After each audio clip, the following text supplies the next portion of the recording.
இந்த பொங்கலுக்கு பூர்விகால Vivo mobile வாங்கி up to 7,000 rupees cashback பெறுங்க.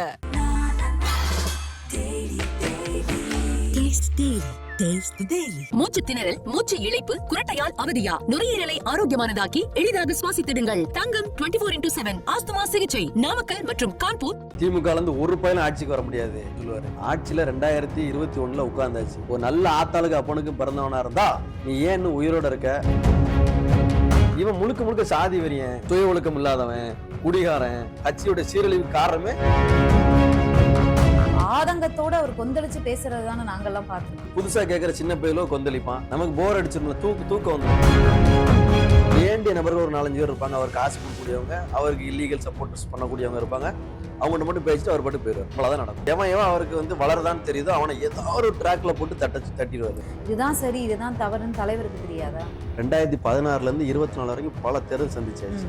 தலைவருக்கு தெரிஞ்ச லட்சணத்தை பார்த்தீங்கன்னா ஒரு சீட்டு கூட ஜெயிக்க முடியல. சீப்பா ஆதித்யநாத் நாம் தமிழர் கட்சியோட நிறுவனர். அவர் மேல ஒரு குற்றச்சாட்டு சொல்ல முடியாது. அசிங்கமா உங்க மேல 1008 குற்றச்சாட்டு இருக்கு. நீங்க அவர் கூட கம்பேர் பண்ணவே கூடாது. அவர் குற்றவாளியா, இவர் நிரபராதியா? இங்க பொறுப்புக்கு மிகப்பெரிய பொறுப்புக்கு வரனா குடிக்கணும். குடியார பயில இருந்தா தான் இங்க அதுக்கு மரியாதை. இந்த ஆடியோக்கள் வீடியோக்கள்லாம் வெளியில வருது இல்லையா? பெண்களுக்கு பாதுகாப்பான கட்சி தானா நாம்? இவருக்கு திராவிட எதிர்ப்புலாம் இவருக்கு தெரியாது. இவருக்கு தேவையில்லை. இவருக்கு திமுகவை அடிக்கணும். நீ அவர் குடும்பத்துல இருந்து வர ஒருத்தர் பார்த்து பிக்காளி பையங்கிறது, எங்களெல்லாம் நான் அனுப்பின 2 காவாலி பையலோன்னாரு. யார் காவாலி பையங்கிறது உன்னுடைய ஆடியோலே வெளியே வந்துச்சு. நீ யாரு என்னங்கிறது.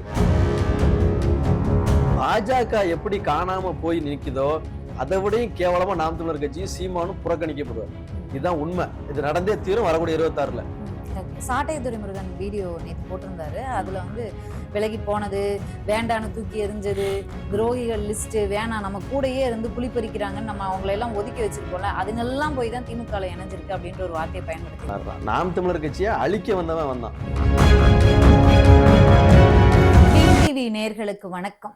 இன்று காலை முதலே நேற்றைக்கே அந்த அறிவிப்பு செய்திகளை நம்ம பார்த்திருந்தோம். அதாவது நாம் தமிழர் கட்சியிலிருந்து முன்னரே பல்வேறு காரணங்களுக்காக விலகி ஒதுங்கி இல்ல அவர்களால எந்த காரணமும் சொல்லாமல் நீக்கப்பட்ட பல நபர்கள், கிட்டத்தட்ட 2000 பேர் அப்படின்னு சொல்லி திமுக தரப்புல இருந்து சொல்லப்பட்டிருக்கிறது.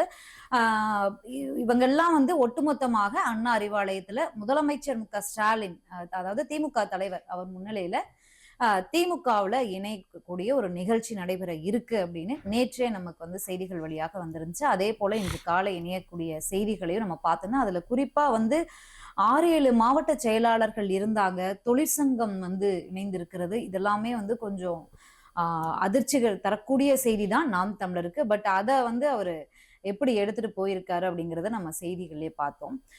இதுல இணைந்த ஒரு பொறுப்பாளர் ஏற்கனவே முன்னதாக ஒரு நிகழ்ச்சியில சீமான் அவர்களுக்கும் அவருக்குமே வாக்குவாதம் ஆயிருந்துச்சு. அதையும் நம்ம முன்னாடியே பேசியிருந்தோம். பார்வின், நெல்லை மாவட்டத்தை சேர்ந்த பார்வின் இளைஞர் பாசறை அதனுடைய தலைவர் நம்மோடு இருக்கிறார். தற்போது அவரும் திமுகவில் இணைந்திருக்கிறார். பேசலாம். வணக்கம், எப்படி இருக்கீங்க? நல்லா இருக்குங்க. இன்றைக்கு முதலமைச்சர் மு க ஸ்டாலின் அவர்களை நேர்ல சந்திச்சீங்க. ஏன் சந்திச்சீங்க? ஏன் இந்த திமுகவில் உங்களை இணைச்சுக்கிட்டீங்க? உங்களுடைய தமிழ் தேசிய கொள்கைகளும் திமுகவினுடைய திராவிட கொள்கைகளும் ஒற்று வருமா? இது எல்லாம் பேசுறதுக்கு முன்பாக உங்களுடைய முன்னாள் தலைவர் சீமான் அவர்கள் போய் திமுகவில் இணைந்த அவர்களுக்கு எல்லாருக்கும் என்னுடைய வாழ்த்துக்கள் அப்படின்னு பதிவு பண்ணியிருக்காரு. இல்ல, அவருக்கு இப்போ வெல்லணுங்கிற எண்ணம்லாம் கிடையாது. அதனால அவர் வாழ்த்து சொல்லுவாரு, சந்தோஷப்படுவாரு, எல்லாம் செய்வார். ஏன்னா அவருக்கு கட்சிக்குள்ள என்ன நடக்குங்கெல்லாம் தெரியாது. இன்னொன்னு, நீங்க முன்னாள் தலைவர்னு சொல்றீங்க. நான் அவரை ஒரு நாள் தலைவரெல்லாம் ஏத்துக்கிட்டது கிடையாது. ஏன்னா அவர் 2009 இருந்து தான் தமிழ் தேசியம்னு பேசுறாரு. நான் 2006 இருந்து தமிழ் தேசியம் படிச்சுட்டு இருக்கேன். அப்பெல்லாம் அவர் சொல்ற மாதிரி தான் ஒரு சோழனா பைய போட்டுக்கிட்டு ஒரு வீட்டு மச்சில உட்காந்து பேசுவாங்க, மாடியில் உட்காந்து. அப்படிதான் தமிழர் களம் ஒரு அமைப்பு, அரிமாவளவன் தான் என்னுடைய தலைவர். அவர் தான் எங்களுக்கு முதல்ல தமிழ் தேசியம்னா என்ன, தமிழர்கள்லாம் என்ன அப்படிங்கிறத சொல்லி கொடுத்தவர். நீங்க நாம் தமிழர்ல இணையும் போது சீமான் அவர்கள் உங்களுக்கு தலைவர் கிடையாது. இல்ல, நாம் தமிழர்ல இணையும் போதுல, நாம் தமிழர் 2016 தான் நான் இணையறேன். தமிழ் தேசியம் பேசுறதுல சீமானை விட நான் சீனியர். ஆமா, அவர் 2009 ஆமா 2009 அவர் கட்சி ஆரம்பிக்கிறாரு, தமிழ் தேசியம் பேசுறாரு. நான் 2005 பேசுறேன்னு. அன்னைக்கு நான் 2016 இந்த கட்சியில இணையும் பொழுது நான் திருநெல்வேலி மாவட்டத்துல தருங்கிற ஒரு அமைப்பு, பதிவு செய்யப்படாத ஒரு அமைப்பு, 900 பேர் நான் வச்சிருந்தேன் உறுப்பினரா. இன்னைக்கு கூட திருநெல்வேலி மாவட்டத்துல நாம் தமிழர் கட்சியில 900 பொறுப்பாளர்கள் கிடையாது. அப்பவே நான் இப்ப இருக்க நாம் தமிழரை விட அப்பவே நான் பெரிய ஆளு. அதெல்லாம் விட்டுட்டு தான் நம்ம உள்ள போனோம். அவர் அழைச்சாரு, நான் போய் சேரல. அவர் கூப்பிட்டாரு, நம்ம போனோம். கூப்பிடும்போது தம்பி, ஏன் தம்பி நீ வாடா, இது ஓன் கட்சிரா, நம்ம கட்சிரா அப்படின்னு சொல்லி கூப்பிட்டாரு. அவர் சொன்னாலும் எங்க தாத்தா கட்சி அது. அவரு தாங்கச்சிங்கார் இன்னைக்கு. அதுக்கெல்லாம் பின்விளைவுகள் பின்னாடி சந்திப்பாரு அவரு. அன்னைக்கு வந்து ஏன் கட்சினா யாரோட கட்சின்னு சொல்றீங்க? ஆதித்யநாத் ஐயாவுடைய கட்சி. ஆதித்யநாத் ஆரம்பிச்ச கட்சி தானே அவரு. இன்னைக்கு அவரே சொல்றாருல, நிறுவன தலைவர் அவர் தான் சொல்றாருல, கட்சிக்கு நான் தலைவர்ல இன்னைக்கு சொல்லுதாருல. அப்ப அவர் உரிமையாளர் கிடையாது, ஒருங்கிணைப்பாளர் தான். காலம் அதெல்லாம் சரி செய்யும். ஆமா. அப்போ நம்ம இந்த கட்சியில நம்ம போய் சேர்றோம். இவர் சரியாவார் நினைச்சு சரி பண்ணிக்கலாம், சில மிஸ்டேக் தானே இருக்கு, சரி பண்ணிக்கலாம் நினைச்சுதான் உள்ள போறோம். அது அப்படியே கொஞ்ச நாள் கழிச்சு 2019 அப்புறம் அது ரூட் மாதிரி வேற மாதிரி போக ஆரம்பிச்சது. அப்பவே முயற்சி பண்ணோம், அவர்கிட்ட சொல்றதுக்காக முயற்சி பண்ணோம். அவரை காது கொடுத்து கேட்கறது இல்லை. அவர்கிட்ட வந்து அறிவுரை சொல்றதோ இல்லைன்னா சில பிரச்சனைகளை சொன்னாலும் அவர் கேட்க மாட்டார். கலந்தாலோசிப்பு, செயற்குழு கூட்டம், பொதுக்குழு கூட்டம் ஒண்ணுமே நடக்காது. எதுவுமே கிடையாது. பொதுக்குழுன்னு ஒண்ணு நடத்துவாரு. அந்த பொதுக்குழுல அவர் வந்து மேடையில ஏறி நின்று மணல் மேடு, டோராவின் வீடு அப்படிங்கிற மாதிரி கதை விடுவார். மரம், மணல் அப்படின்ட்டு. எதான் ஆதங்கத்தோட அவர் கொந்தளிச்சு பேசுறது தானே நாங்கெல்லாம் பார்த்திருக்கோம். ஏன் அது கொந்தளிப்பு தான். எத்தனை நேரம் ஒரே விஷயத்தை திரும்ப திரும்ப பேசும்போது புதுசா கேட்கிற சின்ன பையலோ கொந்தளிப்பான். நமக்கு போர் அடிச்சிரும்ல, தூக்கம் வந்துடும். என்னடா இது இதே பேசிக்கிட்டு இருக்காரு இருந்தாலும். ஓகே, இப்ப நாம் தமிழர்ல இணைஞ்சீங்க. சீமான் அவர்களோட பேச்சுகளால பல்வேறு நபர்கள் ஈர்க்கப்பட்டிருக்காங்க. இப்ப நாம் தமிழர்னா மத்த கட்சிகள் எல்லாம் பாத்தீங்கன்னா ஒவ்வொரு மாவட்டத்திற்கும் ஒவ்வொரு தலைவர்கள் இருப்பாங்க, அவங்களும் பிரபலமா இருப்பாங்க. இது ஒவ்வொரு கட்சியிலயுமே இருக்கு. ஆனா நாம் தமிழரை பொறுத்த வரைக்கும் சீமான் மட்டும் தானே தெரிஞ்ச முகமா இருக்கு. அதுதான் இங்க பிரச்சனையே. அவர் வந்து நீங்க அவருடைய பேச்சுகளால ஈர்க்கப்பட்டவங்க தான் நாம் தமிழர்ல வராங்க. ஒவ்வொரு வருடமும் வந்து அதிகமாயிட்டே வந்து இன்னைக்கு அங்கீகரிக்கப்பட்ட கட்சி அப்படிங்கிற ஒரு அந்தஸ்தையும் பெற்றிருக்காரு. இந்த நேரத்துல வந்து அவர் சரியில்லை, அவரு தப்பு, அவர் ஏன் இவ்வளவு நாளா தெரியலையா உங்களுக்கு? என்ன சரியில்லை? உங்களுடைய விருப்பு வெறுப்புக்காக அவரை குறை சொல்ற மாதிரி தானே. சரிதான், அருமையான கேள்விக்கா. யாரையுமே அங்கீகரிக்கிறது கிடையாது. சும்மா பேரளவுல மாவட்ட செயலாளர் வச்சிருப்பாரு. நீங்க சொல்ல எல்லா கட்சியிலையும் 4 வருஷத்துக்கு ஒருக்கையோ 5 வருஷத்துக்கு ஒருக்கையோ 10 வருஷத்துக்கு ஒருக்கையோ மாவட்ட செயலர் மாத்துவாங்க. இங்க அப்படி கிடையாது. நினைச்ச உடனே மாத்திடுவார். தூங்கும்போது மாவட்ட செயலாளர் தூங்கும்போது மறுநாள் பார்த்தா அவன் உறுப்பினரே இருக்க மாட்டான். அந்த கொடுமை அங்க நடக்கும். அதனால தன்னைத்தான் யாருமே வளர்த்துக்க முடியல. இங்க முக்கியமான காரியம் அதுதான். இன்னொன்னு, சீமான் வந்தாருன்னா அந்த மாவட்டத்துல இருக்க மாவட்ட செயலர் யாரு, தொகுதி செயலர் யாரு, பகுதி செயலர், இது எதுவுமே அவருக்கு தெரியாது. அவர் வருவாரு, நல்லா சாப்பிடுவாரு, தூங்குவாரு. அவருக்கு வேண்டிய நபர்கள் ஒரு 4-5 பேர் இருப்பாங்க. அவர் காசு கொடுக்கக்கூடியவங்க, அவருக்கு இல்லீகல் சப்போர்ட்டர்ஸ் பண்ணக்கூடியவங்க இருப்பாங்க. அவங்கள்ட்ட மட்டும் பேசிட்டு அவர் பாட்டு போயிடுவார். இவ்வளவுதான் நடக்கும். நிர்வாகிகள் சந்திப்புங்கிறதே கிடையாது. நிர்வாகிகள் சந்திப்பு இருக்கு. களத்தை வளர்க்கறதுக்கு என்ன இது? எந்த கலந்தாலோசிப்பும் நடந்த மாவட்டம் நீங்க? ஆமா, என் மாவட்டத்துல நான் சொல்றேன். எந்த மாவட்டத்திலும் இப்படி கிடையாது, எனக்கு தெரியும். எங்க மாவட்டத்துல சுத்தமா அது அறவே கிடையாது. அது அப்போ நீங்க கேக்குறீங்க இதெல்லாம் உங்களுக்கு முன்னாடியே தெரியாது. என்ன பண்ணுவார்? என்ன வரேன் சொல்லிடுறேன். இதெல்லாம் உங்களுக்கு முன்னாடியே தெரியாதுன்ட்டு. முன்னாடியே தெரியும். அப்பப்போ அவர்கிட்ட சொல்லிட்டே தான் இருக்கும். எங்களுக்கு சொல்லக்கூடிய வாய்ப்பு ஒரு சில நேரங்கள்ல கிடைச்சது. ஆரம்பத்துல 2016 இருந்து 19 வரைக்கும் ஒரு சீமான் இருந்தார். அப்போ நாங்க சொல்லியிருக்கோம். அப்போ ரொம்ப ஃப்ரீயா இருப்பாரு, ஃப்ரீயா உட்காந்துருப்பாரு, ஒரே ரூம்ல உட்காந்து பேசுவார் இருப்பாரு, சர்வசாதாரணமா இருப்பார். அன்னைக்கு இருந்த சீமான் வேற. 2019 நாடாளுமன்ற தேர்தலுக்கு அப்புறம் அவர் வேற மாதிரி ஆயிட்டார். அப்போ நம்ம அவர்கிட்ட வந்து பேச முயற்சி பண்ணுதோம். ஏன்னா சில விஷயங்கள் தப்பா இருக்கு சொல்லுதோம். தப்பா இருக்குன்னு எவன் சொல்லுதானோ அவனை துண்டிச்சுடுவார். அதோட எத்தனை வாட்டி மெசேஜ் பண்ணியிருக்கோம், ரிப்ளையே கிடையாது, எதுக்கும் பதிலே கிடையாது. அவரு அப்புறம் அவரே நம்மளை அவாய்ட் பண்ண ஆரம்பிக்காரு. எவன் அவருக்கு வந்து வளருதான்னு தெரியுதோ அவனை ஏதாவது ஒரு ட்ராக்ல போட்டு தட்டிடுவாரு. அப்புறம் சாட்டை துரைமுருகன், காளியம்மாள், இடும்பாவனம் கார்த்திக் அவங்க எல்லாம் வளரலையா? காளியம்மா இப்ப எங்க இருக்காங்க சொல்லுங்க? சைலண்டா இருக்காங்க. அவ்வளவுதான், முடிஞ்சு போச்சு.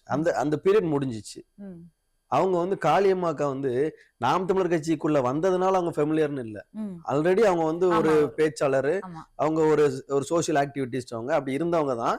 இங்க வந்தோன்னா அவங்களுக்கு ஒரு வேல்யூ கிடைக்குது. அதான் இதுதானதான் கிடையாது. அவங்க அன்னைக்கே திமுக போயிருந்தாங்கன்னா இதோட பெருசா இருப்பாங்க. வாய்ப்பு இருக்கு. தனியா ஒரு இயக்க ஆரம்பிச்சிருந்தா அது வேற ரூட்ல போயிருக்கும். ஒரு பெண் நீங்க வெளியில வர்றதுக்கு என்ன காரணம்? திமுகவுல இணையதற்கு என்ன காரணம்? வெளியில வர்றதுக்கு நாங்க கேட்டது, நான் கேட்டது வந்து கரெக்டான சமூக நீதியை கொடுங்கன்னு சொல்லி கேட்டேன். திருநெல்வேலி மாவட்டத்துல வந்து 2 பெரும் சமுதாயம் இருக்கு, தேவேந்திர சமுதாயமும் நாடார் சமுதாயமும். நீங்க இந்த 2 சமுதாயத்துக்கும் சரியான பிரதிநிதித்துவம் கொடுங்க, சரியான ஆட்களை கொடுங்க. சிட்டிக்குள்ள வந்து தேவேந்திரருக்கு வாய்ப்பு கொடுங்க, சிட்டிக்குள்ள தேவேந்திரருக்கு வாய்ப்பு கொடுங்க, புறநகர்ல நாடாருக்கு வாய்ப்பு கொடுங்க. அப்படின்னாதான் ஜென்ரல் ஓட்டர்ஸை நீங்க நாம் தமிழர் ஓட்டர்ஸா மாத்த முடியும். அதுக்கு அப்புறம் நீ வந்து பொறுப்பாளரா போட்டு தான் சொல்லுதோம். நீ பொறுப்பாளரா போட்டு நான் நாடாருக்கு மட்டும் தான் ஓட்டு போடுதாங்கிறவன நாம் தமிழர் ஓட்டரா மாத்து, நான் தேவேந்திரக்கு மட்டும் தான் ஓட்டு போடுவேன்னு சொல்லுவன நாம் தமிழர் ஓட்டரா மாத்து. மாத்துறதுக்கு அப்புறம் நீ கோணாரை விடலாம், நாவிதரை விடலாம், முடி திருத்துறவரை விடலாம், யார அந்த வண்ணாரை விடலாம், யாராலும் விடலாம். அப்பதான் நம்ம ஜெயிக்க முடியும். அதுக்கான திட்டமே இல்லை. அப்போ நம்ம அதை தான் சொல்லுதோம். இதை சொன்னா அவங்க கேட்கறதுக்கு இல்லை. உங்க விருப்பத்தை ஒரு தலைவருக்கு தெரியாதா? நீங்க என்னதான் சொன்னா கூட இதுதான் சரி இதுதான் தவறுன்னு தலைவருக்கு தெரியாதா? 2016 இருந்து 24 வரைக்கும் பல தேர்தல் சந்திச்சாச்சு. தலைவருக்கு தெரிஞ்ச லட்சணத்தை பாத்தீங்கன்னா ஒரு சீட்டு கூட ஜெயிக்க முடியல. நீங்க 8% ஓட்டுங்கிறது பெருசாவே பேசாதீங்க. 10% ஓட்டர்ஸ் வந்து யாருக்குனாலும் போடுவான். அப்படிப்பட்டவங்க தான் நிறைய பேர் இருக்காங்க. அந்த 10% எடுக்க முடியலையே. 6 வரைக்கும் விறுவிறுன்னு வளர்ந்தது. அதுக்கப்புறம் ஏன் உட்காந்துட்டு யாரோடையுமே கூட்டணி வைக்காம 8% எடுத்துக்கிறதே பெரிய விஷயம் தானே. பெரிய விஷயம் தான். இன்றைக்கு இடைத்தேர்தலையும் எல்லா கட்சிகளும் மாபெரும் கட்சிகள்லாம் வந்து நிராகரிச்சும் கூட நாம் தமிழர் அங்க நிக்கிறாங்க. நாம் தமிழர் கட்சி 50,000 ஓட்டு எடுத்துருவாங்களா இப்போ? அதே 15,000 ஓட்டு தாங்க எடுக்க போறாங்க அவங்க. இந்த 8% ஓட்டு என்ன ஓட்டு எடுத்தாலும் நீங்க அங்க இன்னொரு விஷயத்தையும் நோட் பண்ணும். எத்தனை சதவீதம் எடுத்தாலும் அங்க 2வது இடம் அப்படின்னு ஒரு இடம் கிடைக்கும் உங்களுக்கு. ஆமா, மொத்தத்துல நான் எத்தனை நான் வந்து 2வது இடம் வாங்கிட்டேன். எத்தனை பேர் ஓட்டினப்பான்னா 2வது, நான் 2 பேர் ஓடுனங்க கதை தான் அது. ஓடுறதே 2 பேர் தான்.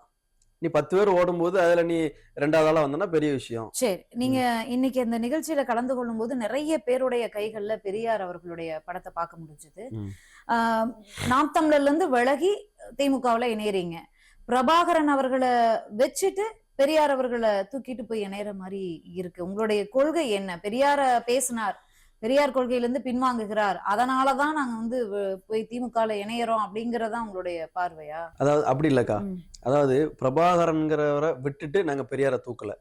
நாம் தமிழர்ல இருக்கும் போதுமே பிரபாகரன் நம்மளுடைய இனத்தினுடைய தலைவர். ஐயா பெரியார் வந்து இனத்தின் வழிகாட்டி அப்படின்னா சீமான் கற்பிச்சாரு ஆரம்பத்துல. அதான் நாங்க மனசுல ஏத்திருந்தோம். அவர் தலைவர், இவர் வழிகாட்டி. இப்பவும் அதேதான். இப்போ அவர் யார்கிட்ட காசை வாங்கிட்டு ஏன் இந்த அடி அடிக்காருன்னு தெரியல. ஒரு இறந்து போன மனுஷன் எப்பவுமே அதாவதுங்க, பெரியாருடைய படம் சீமானனுடைய ராவணன் குடியில வைக்கப்பட்டு போன வருஷம் வரைக்கும் அதுக்கு வந்து அஞ்சலிகள் செலுத்தப்பட்டது, மரியாதை செலுத்தப்பட்டது. அப்ப அங்க இருக்கும்போது இவங்க கையில இருக்க நடத்திருக்கோம். அப்படி இருக்கும்போது இவங்க கையில இருக்கையில என்ன தவறு இருக்க போகுது? இந்த ஒரு லிஸ்ட் வந்து வெளியாகி இருக்கு, இணைந்தவங்களுடைய லிஸ்ட். ஒரு 6-7 மாவட்ட செயலாளர்கள், தொழிற்சங்கம், ஒரு சங்கமாவே அப்படியே வந்து இணைஞ்சிருக்கு காஞ்சிபுரம் மாவட்டத்துல இருந்து. எத்தனை மாவட்டத்துல இருந்து எத்தனை பேருக்கு வந்திருக்காங்க? 9 மாவட்டத்துல வந்திருக்காங்க. ஒரு 3000 பேர் வந்திருக்காங்க.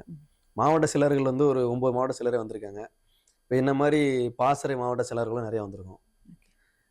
யாரெல்லாம் கட்சிக்காக ஆரம்பத்துல உழைச்சோமோ அவங்க யாருமே கட்சியில இல்ல. அந்தந்த காலத்துல விளையிருக்காங்க. இப்ப நாங்க வந்து நிறைய பேர் எங்களை போன்றவர்கள் வந்து அனுசரிச்சு ரொம்ப நாள் இருந்தோம். சரியாயிருவார் அண்ணன், சரி பண்ணிடலாம் அப்படின்ட்டு. இதுக்கு மேல இங்க வந்து சுயமரியாதையோ இல்லைன்னா தமிழ் தேசிய பாதை வென்றோம், தமிழ் தேசியம் வென்றோம் அப்படிங்கிற ஒரு நிலை இங்க இல்லை. அதனால அதை விட்டு வெளியே வர வேண்டியிருக்கு. காரணம் என்னன்னா, சாட்டை துரைமுருகனை வச்சு கட்சிக்குள்ள ஏகப்பட்ட பிரச்சனை. அவர் ஒரு வீடியோவும் போட்டிருக்காரு நேத்து, இவங்க எல்லாம் விலகிறதுக்கு காரணம் நான் தான் அப்படின்னு. ஆமா, அவர் அதாவது பெருமையா பேசிட்டான். எல்லாரையும் நாயிங்க. நீங்க பாருங்க, தரக்குறை துரோகி சொல்லிட்டு பாரு. யார் துரோகி அப்படிங்கிறது காலம் சொல்ல போகுது. மக்களுக்கு கண்டிப்பா சொல்லும். உன்னைய நம்பி 8% பேர் ஓட்டு போட்டிருக்கான். நீ என்ன பேச்சு பேசிட்டு இருக்கிய? உன்னை நம்பி 35 லட்சம் பேர் ஓட்டு போட்டிருக்காங்க. நீங்க வந்து உங்களை பத்தி லீக் ஆகக்கூடிய ஆடியோஸ் எல்லாம் எவ்வளவு தரக்குறைவா இருக்கு. யார் துரோகி? அவர் கேட்கான், நேற்று துரைமுருகன் கேட்கான், தலைவர் பிரபாகரன் சொன்ன உங்க வாயால நீங்க எப்படா தலைவர் கருணாநிதினு சொல்லுவிய? உங்க வீட்டுல உங்க பொண்டாட்டி பிள்ளை எல்லாம் எப்படா நீங்க பேசுவிய அப்படின்னு. நீ பேசுனத விடையாப்பா சாமி. ஒரு வாரத்துக்கு முன்னாடி ஒரு ஆடியோ வந்துச்சு, வாடி செல்லது அப்படின்னு ஒரு அசிங்கமான வார்த்தை. உன் கட்சியில இருக்கிறதுக்கு அங்க போய் இருந்துட்டு போயிடலாம். அப்படி ஒன்றும் அது ஒன்றும் தரங்கட்ட கட்சி கிடையாது. இன்னைக்கு நம்ம மறுத்தாலும் அதான் உண்மை. சமூக நீதிக்கு அர்த்தங்க நிறைய பேர் தெரியாது. சாதிய ஏற்றத்தாலும் நிறைய இடங்கள்ல ஈக்குவலா இருக்கு, பிரச்சனை இல்லாம இருக்குன்னா காரணம் திராவிடர் கழகம், திராவிட இயக்கங்கள். அது மறுக்கவே முடியாது. ஏன்னா சவுந்தர பாண்டிய நாடார் என்கிற நான் இன்று முதல் சவுந்தர பாண்டியனார் என்று அறிவிச்சவர் வந்து ஒரு மிகப்பெரிய ஆளு. அந்த சமுதாயத்துல ஒரு முக்கியமான ஆள் அவரு. அதுக்கு முன்னுதாரணமே அவர் தான். அந்த சமுதாயத்துல திராவிடர் இயக்கம் அது வந்து நீதி கட்சியா இருந்து திராவிட இயக்கம்லாம் உருவான காலகட்டத்தில் அவர் முக்கியமான தலைவர். அவருடைய வழித்தொன்றல் தான் நாங்கள்லாம். நான் அதை பெருமையா தான் நினைக்கிறேன். திமுக வந்து இணைஞ்சதை நம்ம தாத்தா அப்படி செஞ்சாரு, நம்மளும் சரியா செஞ்சிருக்கோம். சீபா ஆதித்தனார் வந்து நாம் தமிழர் கட்சியோட நிறுவனர். அவர் இன்னைக்கு வந்து கடைசி அவர் வந்து ஐக்கியமானது வந்து நான் திராவிட முன்னேற்ற கழகத்துல தான். அப்ப அவருக்கு இல்லாத அறிவு இவருக்கு இருக்கா? சரி, எங்க தாத்தா செஞ்ச தப்ப நான் செய்ய மாட்டேன்னாரு. நீ அவர் செய்யாத தப்பெல்லாம் நீ செஞ்சிட்டு இருக்கிய சாமி. அவர் மேல ஒரு குற்றச்சாட்டு சொல்ல முடியாது. அசிங்கமா உங்க மேல 1008 குற்றச்சாட்டு இருக்கு. நீங்க அவர் கூட கம்பேர் பண்ணவே கூடாது. அவர் குற்றவாளியா, இவர் நிரபராதியா. அவர் குற்றம் செஞ்சுட்டாராம், இவர் தியாகம் பண்ணிட்டு இருக்காராம். அதனால நாங்க வந்து எங்க மனசறிஞ்சு அந்த பாதை சரியில்லை, தமிழ் தேசிய பாதை சரியானது, அதை வழிநடத்தக்கூடிய சீமானும் அவர் கூட இருக்கிற அல்லக்கை எங்களெல்லாம் நாயின்னு சொல்லக்கூடிய அந்த நாய், அவன் தகுதியான ஆட்களா இல்ல, தகுதியான தரமான ஆட்களாக இல்ல. நாம் தமிழர்ல பொறுப்பாளர்கள் கிடையாது. இப்போ ஒரு கட்சின்னு இருந்தா ஒரு கட்சி தலைவர், பொதுச் செயலாளர், செயலாளர், இணை செயலாளர், அந்த மாதிரி பல்வேறு பொறுப்புகள் இருக்கும். அப்படி பொறுப்புகள் எல்லாம் இருக்கா இல்லையா? இங்க பொறுப்புகள் இருக்குக்கா. பொதுச் செயலாளருங்கிற பொறுப்பு இருக்கு. அதுக்கு யாருன்னு எங்களுக்கு தெரியாது. பொதுச் செயலாளர் நாம் தமிழர் பொதுச் செயலாளர் யாருன்னு எங்களுக்கு தெரியாது. பொருளாளர்னு ஒரு பொறுப்பே கிடையாது. தலைமை ஒருங்கிணைப்பாளர், மாநில ஒருங்கிணைப்பாளர், அவ்வளவுதான்.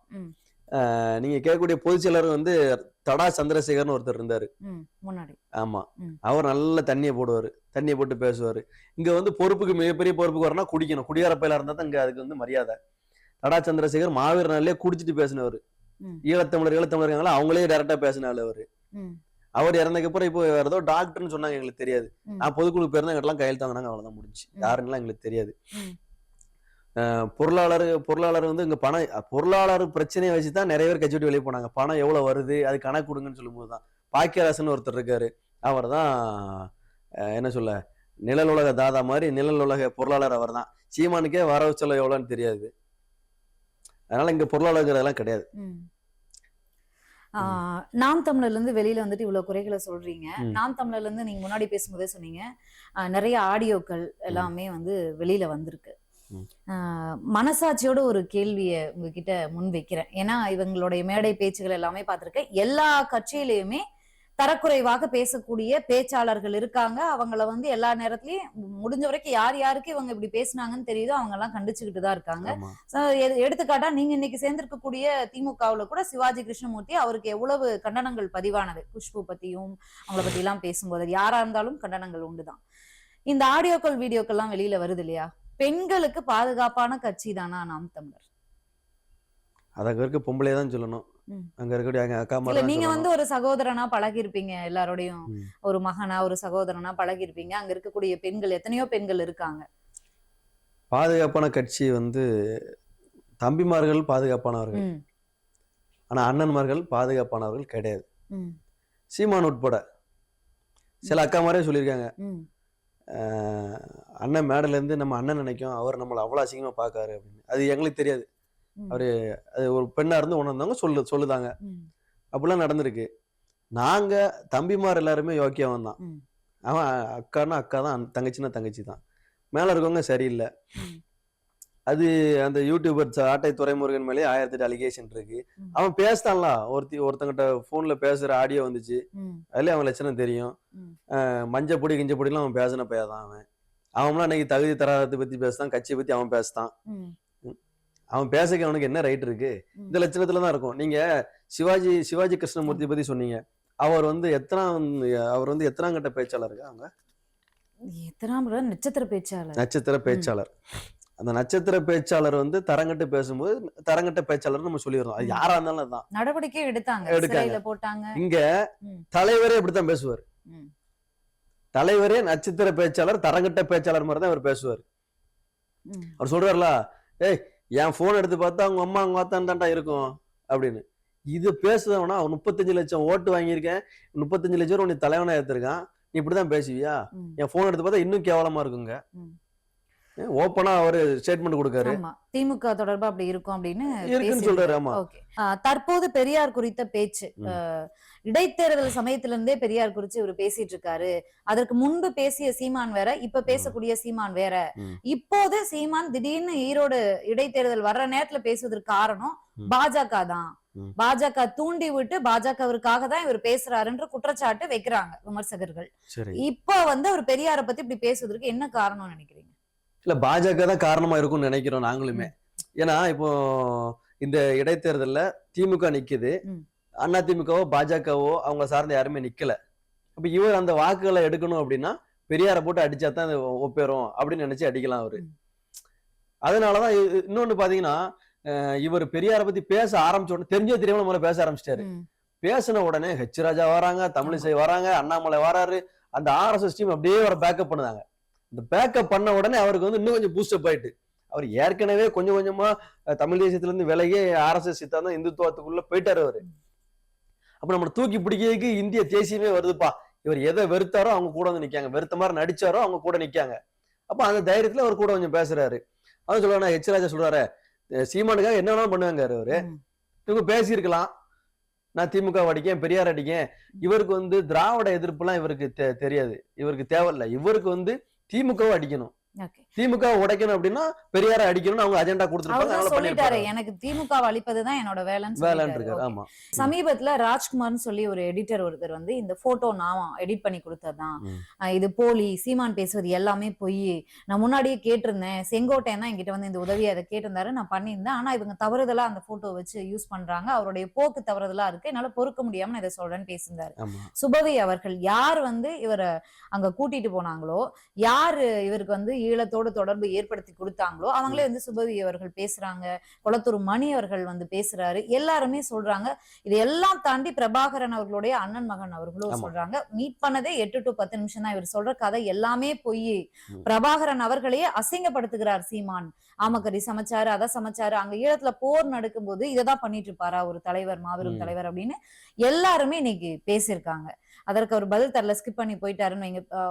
பிரபாகரன் அவர்களுடைய அண்ணன் மகளை கூட ஒரு வார்த்தையை யூஸ் பண்ணி திட்டிருக்காரு, ஆதாரத்தை காட்டல, எதுக்குமே ஆதாரத்தையும் பதில் சொல்லல, திருப்பி தான் விட்டுருக்காரு எல்லாரையுமே. இதெல்லாம் கேட்டு இன்னும் நீங்க தொடர்புல இருப்பீங்க இல்லையா, நாம் தமிழர் இருக்கவங்க கூட இன்னும் தொடர்புல இருப்பீங்க, அவங்களுடைய மனநிலைமை எப்படி இருக்கு? இல்ல அவங்க மனநிலை என்னவா இருக்கோ அது ஒரு பக்கம் இருக்கட்டுங்க. தமிழ் தேசிய தலைவர், அதாவது தமிழ் இனத்துக்கே தலைவர் பிரபாகரன் தான் நாங்க நினைச்சிட்டு இருக்கோம். நீ அவரை பத்தி பேசுறதுக்கு அவர் பேரை உச்சரிக்க கூட உனக்கு தகுதி கிடையாது. நீ அவர் குடும்பத்துல இருந்து வர்ற ஒருத்தர் பார்த்து பிக்காளி பையங்கிறது, எங்களெல்லாம் வந்து நான் அனுப்புன 2 காவாலி பையலோன்னாரு.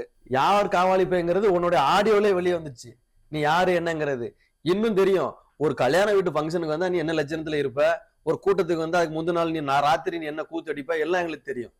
யார் காவாலி பை யார் பிக்காளி பையங்கிறதுலாம் ஊர் உலகத்துக்கு தெரியும். மரியாதையா பேசணும் அவரு.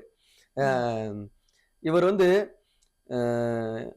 அந்த தலைவர்கிட்ட போய் பார்த்தாரா, பேசினாரா, ஆமக்கறி சாப்பிட்டாரா, இட்லி கறி சாப்பிட்டாரா, இதெல்லாம் வந்து எங்களுக்கு ஏற்கனவே தெரியும். இது முழுக்க முழுக்க பிராடு, ஒரு வந்து கட்டுக்கதை அவுத்து விடுறாரு. பெரிய டைரக்டர்ல அவரே சொல்லுவாரு, நான் பேசுறது வந்து நான் போயிட்டு வந்தது ஒரு ஹாலிவுட் கதை மாதிரி இருக்கும் பாரு. அவரு ஹாலிவுட் கதை எல்லாம் விடுவாரு இவரு. அந்த மாதிரி கதை எங்களுக்கு தெரியும். ஆனா நாங்க ஒரு நாள் இருந்துச்சுன்னு கை தட்டி விசில் அடிச்செல்லாம் கிடையாது இவர் பேச்சுக்கு. அது நிறைய சின்ன பையங்க அடிப்பாங்க. இப்போ அந்த பையங்க எல்லாருமே என்ன அண்ணன் சொன்னதுல முன்னாடி சொன்னதுல எல்லாம் கொஞ்சம் கொஞ்சம் பொய் இருந்த மாதிரி இருந்துச்சுன்னு, இப்ப அண்ணன் சொன்னது எல்லாமே பொய் தானோ அப்படின்னு நினைக்க அளவுக்கு இருக்குனே அப்படின்னு அவங்களே சொல்றான். யாருமே இதை நம்பல. எல்லாருக்குமே தெரியும் சீமான் அங்க போனாரா போலையாங்கிறதுல எல்லாருக்கும் கேள்வி இருக்கு. ஆனா இவர் அங்க போய் ஆமக்கறி சாப்பிட்டாரு, துப்பாக்கி வச்சு சுட்டாரு, இது எல்லாமே கட்டுக்கதாங்கிற எல்லா பயிர்களுக்கும் தெரியும். ஆனா இவர் கொஞ்சம் ஒன்றுச்சிக்கிறமா பேசுறாரு, டோரா புஜி கதெல்லாம் சொல்றாரு அப்படின்னு அந்த பசங்க எல்லாரும் அதை எதிர்பார்த்துட்டு இருக்காங்க. அந்த சின்ன பையங்க இவனும் இது அடுத்த batch, second year third year போகும்போது இவனு வெளியே போயிருவாங்க. பொதுவா வந்து இரு திராவிட கட்சிகளுமே வந்து எங்க அதிமுக தான் 1.5 கோடி தொண்டர்கள் உள்ள ஒரே கட்சி, மாபெரும் கட்சின்னுவாங்க. திமுக வந்து எங்ககிட்ட 2 கோடி தொண்டர்கள் இருக்காங்க, உறுப்பினர்களா இருக்காங்க அப்படின்வாங்க. நாம் தமிழர்களுடைய உறுப்பினர் எண்ணிக்கை தான் என்ன? ஒரு 3 லட்சம் இருக்கும், அவ்வளவுதான் உறுப்பினர் எண்ணிக்கை. ஓகே, இது வரைக்கும் அதை பத்தி பேசல அப்படிங்கறதுனாலதான் இந்த கேள்வியை முன் வச்சிருந்தேன். சாட்டை துரைமுருகன் இருக்காரு, இவங்க எல்லாமே இருக்காங்க. அதே சமீபத்துல இந்த பெரியாரை பத்தி பேசணும்னு இவங்க எல்லாம் பேசுவதற்கு முன்பாக நாம் தமிழர்ல இருந்து இந்த பெரியார் பற்றி சீமானவர்கள் பேசிய அடுத்த மறுநாள் காலையிலேயே ஒரு Facebookல ஒரு பதிவை பார்க்க முடிஞ்சது. ஜெகதீஸ்வர பாண்டியன் பெரியார் தொடர்பான சீமானவர்களின் கருத்து சீமானவர்களின் கருத்தை தவிர நாம் தமிழரின் கருத்து கிடையாது அப்படின்னு சொல்லி எவ்வளவு பெரிய ஸ்டேட்மெண்ட் இது. இதுக்கு வந்து ஒரு பதிலே இது வரைக்கும் பதிவு பண்ணல. இப்ப ஜெகதீஸ்வரன் அவர்கள் வந்து நாம் தமிழர்ல தான் இருக்காரா, இல்ல நாம் தமிழர் இருந்து விலகிட்டாரா, இத பத்தின எந்த கலந்தாலோசிப்பும் எந்த செய்திகளுமே வெளியில அதற்கு பிறகு எதுவுமே வரல. ஜெகதீச பாண்டியன் வந்து நாம் தமிழர் கட்சியில தான் இருக்காரு. அவர் தான் முதல்ல ஒரு ஆம்பளையா ஒரு வீரனா இருந்து இந்த பதில சொல்லியிருக்காரு. மத்த எல்லாருமே சப்பக்கட்டு கட்டுவானுவான், இவர் ஒருத்தர் தான் அது அவருடைய தனிப்பட்ட கருத்துன்னு சொல்லுவாரு. இதே சீமான் தான் எங்கிட்ட சொன்னாரு, எங்கிட்ட ஏன்ட்ட இல்ல எங்க எல்லார்ட்டையும் சொன்னாரு, பெரியார் ஒழிகன்னு சொல்லாத, பிரபாகரன் வாழ்கன்னு சொல்லு, திராவிடம் ஒழிகன்னு சொல்லாத, தமிழ் தேசியம் வாழ்கன்னு சொல்லு, அது போதும், நம்ம அதை அடிக்கவே வேண்டாம், தொடவே வேண்டாம் அப்படிலாம் சொன்ன சீமானு. இன்னைக்கு நீ யார்கிட்ட காசை வாங்கிட்டு எவன் அஜெண்டாவை கையில தூக்கிட்டு பெரியாரை போட்டு இந்த அடி அடிக்கிய? மக்கள் விஜயை பார்த்து நீ நடுரோட்ல அடிபட்டு செத்துருன்னு சொன்னதுக்கே அவன் மேல கோவப்பட்டான். அவன் வீட்டு பிள்ளைய சொல்லுவானா ஐயா அப்படின்னு கேட்காங்க. இது எங்க ஊர்ல எல்லாம் இப்படி கேட்காங்க. இவருக்கு ஓட்டு போட்டவங்களே இனிமே அந்த பயிலுக்கு ஓட்டு போடக்கூடாது அப்படிங்காங்க.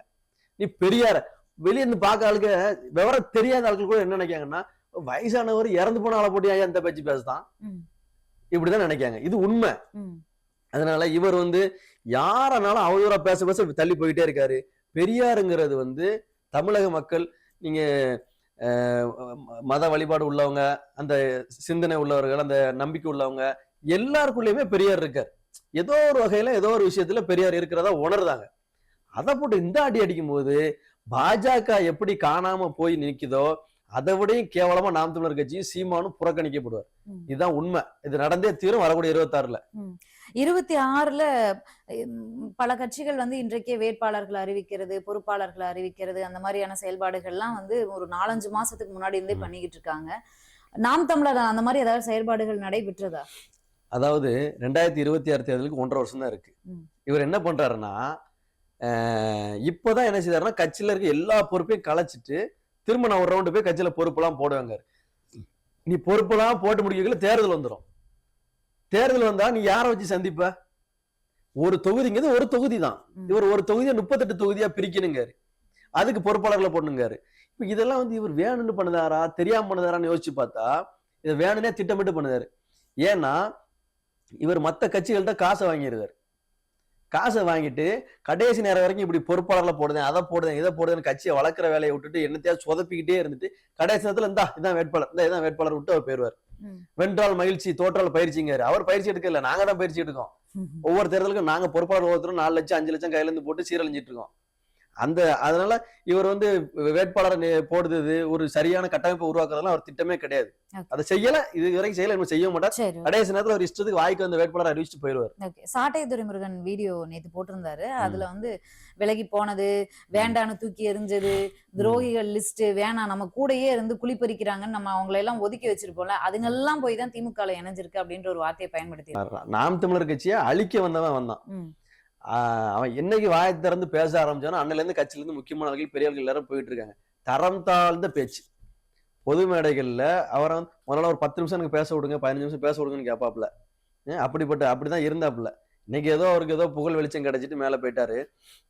கட்சியில மேடைகள்ல பேசும்போதுமே அசிங்கமா அருவருப்பா நேத்து பேசுறதெல்லாம் பாருங்க, அதெல்லாம் குடும்பத்தோட உட்காந்து கேட்க முடியுமா? அவ்வளவு கன்றாவியான பேச்சு. இவன் முழுக்க முழுக்க சாதி வெறியன், சுய ஒழுக்கம் இல்லாதவன், குடிகாரன். அதனால இவனை கட்சியில வச்சிருக்காதீங்கன்னு ஓரமா வைங்கன்னு எவ்வளவோ சொன்னோம். கட்சியோட சீரழிவு காரணமே சாட்டை துரைமுருகன். கடைசியா ஒரே ஒரு கேள்வி. பல நேரங்கள்ல இது தரப்புல இருக்கக்கூடிய விமர்சகர்கள் சீமான் அவர்கள் போதையில பேசுறாரு, வளர்றாரு, அவரு தண்ணி அடிச்சுட்டு தான் பேசுவாரு மேடையிலேயே, அவரு கார்லயே அப்படின்னு விலகினவங்க கூட, கட்சியில இருந்து வெளியில வந்தவங்க கூட பல விஷயங்களை சொல்லியிருக்காங்க. இதெல்லாம் உண்மைதானா? சீமானவர்களே குடிக்கு எதிராக, டாஸ்மார்க்கு எதிராக பேசக்கூடியார், தொடர்ந்து பேசிட்டு இருக்கார். கள்ளதான் கொண்டு வரணும், டாஸ்மாக் அழிச்சு உடைக்கணும், டாஸ்மாக்கால தான் இவ்வளவு நடக்குதுன்னு தொடர்ந்து பேசுறாங்க. சீமானவர்கள் குடிப்பாரா? இதெல்லாம் நடந்திருக்கா? சீமான் பேசுறபடிலாம் நடக்காரா இல்லையாங்கிறது உங்களுக்கு தெரியும். குடியை பத்தி குடிக்கு எதிராக பேசுறாரு, பெண் சமத்துவம், பெண்ணுக்கு ஆதரவா பேசுறாரு, அப்படிலாம் இருக்காராங்கிறது கடந்த சில நாட்களா ஆடியோ வீடியோக்கள்ல உங்களுக்கு தெரிஞ்சிருக்கும். குடிப்பாரா, அவர் குடிச்சிட்டு பேசுறாரு அப்படிங்கிறது நாங்க சொல்லி உங்களுக்கு தெரிய வேண்டியதில்லை. ஓப்பன் டாக்கா ஒரு வாக்குமூலம் கொடுத்த ஒரு ஆள் யாருன்னா சாட்டை துரைமுருகன் தான். திருநெல்வேலியில ஒரு கல்யாணம், ஒரு மாநில பொறுப்பாளரோட கல்யாண வீடு, ஒரு பையனுக்கு கல்யாணம் நடக்கு. சீமான் வாராரு. வந்தவரை நாங்க ஒரு கார்ல கூட்டு வரோம். கொஞ்சம் தூரம் தள்ளி வந்தோடனே சாட்டை துரைமுருகன் வராப்புல, அவர் கார்ல இவர் ஏறி போயிடுறாரு. மேல போய் ரூம்குள்ள போயிடுறாப்புல. நாங்க அண்ணன் வரட்டும், அண்ணனை பார்த்து போட்டு உட்காந்துட்டு இருக்கோம். வெளியில இவன் தான் வரான். அண்ணன் பிளாட் ஆயிட்டாப்புல, அண்ணனை படுக்க வச்சாச்சு அப்படிங்க. இதுதான் எங்களுக்கு தெரியும், நாங்க கண்ணால பார்க்கல அவர் குடிச்சத, இப்படி சொல்றான். அப்ப நாங்க இதை நம்பித்தானே ஆகணும். இருக்க ஒவ்வொருத்தையும் சொல்லுதாப்புல.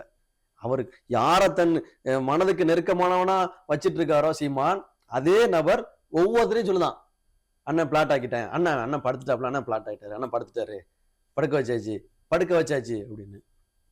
அதுக்கு ஆதாரமா தான் அவன் வந்து ஏதோ ஒரு பாட்டில் கேட்கற மாதிரிலாம் ஒரு ஆடியோ வந்துச்சு. அதனால அது அண்ணனுக்கு அவன் வாங்கி கொடுப்பான். அண்ணன் குடிக்கிறாருங்கிறது எல்லாருமே சொல்றாங்க. சில நேரங்கள்ல அவரு அந்த ஸ்மெல்ல நாங்க ஃபீல் பண்ணிருக்கோம். போட்டோ எடுக்க வருவாரு. காலையில 10 மணிக்கு பிரஸ் மீட் இருப்போம். முந்தின நாள் அடிச்ச போதை தெரியாம 11 மணிக்கு தான் எந்திப்பாங்க. அப்புறம் 12 மணி 1 மணிக்கு தான் பிரஸ் மீட் கொடுக்க வருவாங்க. அதுக்கு பிறகு இருக்க 4-5 பேர் கூட போட்டோ எடுப்பாரு. அப்போ நாங்க அதை ஃபீல் பண்ணிருக்கோம். சீமான் வந்து ஒரு விஷயம் சொல்லுவாரு, நான் உயிரோட இருக்க வரைக்கும் இந்த திமுக இருந்து ஒரு பையனும் ஆட்சிக்கு வர முடியாது, உன் குடும்பத்துல ஒரு பையனும் ஆட்சிக்கு வர முடியாதுன்னு சொல்லுவாரு. ஆட்சியில 2021 உட்கார்ந்தாச்சு. நீ ஏன் இன்னும் உயிரோட இருக்க அப்படிங்கிறதுக்கு பதில் சொல்லணும். ஒரு ஒரு நல்ல ஆத்தாளுக்கு அப்பனுக்கு பிறந்தவனா இருந்தா அப்படின்னு இவர் பேசுவாரு. அதை அவருக்கு அந்த டயலாக் அவர் பொருத்தி பார்த்து நம்ம ஏன்டா உயிரோட இருக்கோம் அப்படின்னு அவர் கேட்டுட்டு அடுத்து, ஏன்னா எல்லாத்துக்கும் எங்களுக்கு அவர் பதில் சொல்லிக்கிட்டு இருக்காரு. எச்சிங்காரு, ஏன்னா இவர் பெரிய திமிங்கலம், இவர் துப்புதை எச்சி வச்சுதான் அங்க அவ்வளவு காசு சம்பாத்தியம் பண்ணிட்டு இருக்கான். எங்களை எச்சிங்காரு, சருகுங்காரு, என்னெல்லாமோ சொல்றாரு. இதே எங்க அண்ணாச்சி சீமானு இப்ப நான் கேட்ட கேள்விக்கு 2021 கேள்வி புரியல, திரும்ப கூட அவர்கிட்ட நான் சொல்லியிருந்தேன், கேட்க அவருக்கு. 2021 திமுக ஆட்சி அமைஞ்சாச்சு. அதுக்கு முன்னாடி வரைக்கும் என்ன பேசிக்கிட்டு இருந்தேன்னா நான் உயிரோட இருக்க வரைக்கும் உன் குடும்பத்துல ஒருத்தனும் ஆட்சியில உட்கார முடியாடா, உங்களுக்கு ஆட்சியை நான் கொடுக்க மாட்டேன்டா அப்படின்னாரு. உட்கார்ந்தாச்சு. 3 வருஷம் முடிஞ்சு போச்சு. நல்ல ஆத்தாளுக்கு அப்பனுக்கு பிறந்தவனா இருந்தா அப்படின்னே ஒரு கேள்வி கேட்பாரு. அப்படி பிறந்தவனா இருந்தா செத்துருக்கணும், ஏன் சாவலங்கிறத கேளுங்க, அவர் பதில் சொல்லட்டும். நிறைய விஷயங்களை பேசியிருக்கீங்க, பகிர்ந்திருக்கீங்க. திமுகவுல இணைஞ்சிருக்கீங்க. திமுகவுல ராஜீவ்காந்தி அவர்களுக்கே வந்து இந்த நிலைமை அந்த நிலைமைலாம் அவர் பேசியிருக்காரு. ஆனா ராஜீவ்காந்தி அவர்களுக்கு இன்றைக்கு துணை முதலமைச்சர் அருகிலேயே அமர்ந்து கொண்டு அவருக்கு மாணவரணி தலைவர் அப்படிங்கிற பொறுப்பும் கொடுத்திருக்காங்க. ஏன் இதெல்லாம் பேசுறாங்க அப்படிங்கிறதுக்கு அவர் தான், சாட்டை பெருமர்கள் தான் விளக்கம் தரணும். உங்களுடைய பயணம் எப்படி இருக்கு அப்படின்னு அடுத்தடுத்த பேட்டிகள்ல மீண்டும் நம்ம பேசலாம். நன்றி சார். நன்றி. இந்த பொங்கலுக்கு பூர்விகால விவோ மொபைல் வாங்கி up to 7,000 rupees கேஷ்பேக் பெறுங்க.